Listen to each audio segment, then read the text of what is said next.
มาเด้อพี่น้องมากินข้าวนอกบ้านคือเก่ามื้อนี้บรรยากาศโอ้ยโคตรงามเลยนะ ลมวิวเบิ่งจาก บรรยากาศนี่สุดยอดเลยแคมบึงมื้อนี้เฮาเอาปลามาปิ้งกินอยู่ดีเนาะนี่ปิ้งปลาตำบักหุ่งต้มไข่ปิ้งฮอทดอกซะมีแหละอาหารบ้านเฮานี่มากินกันเด้อเอาใส่ตำบักหุ่งก่อนตำบักหุ่งกินกับไข่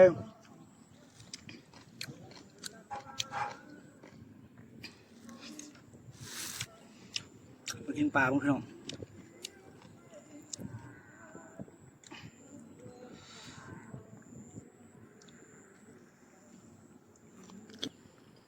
ไข่ปลาธรรมชาติกำลังไข่แซ่บไรพี่น้องกับบรรยากาศนี่โคตรงามเลยเอาไปก่อนบ๊ายบาย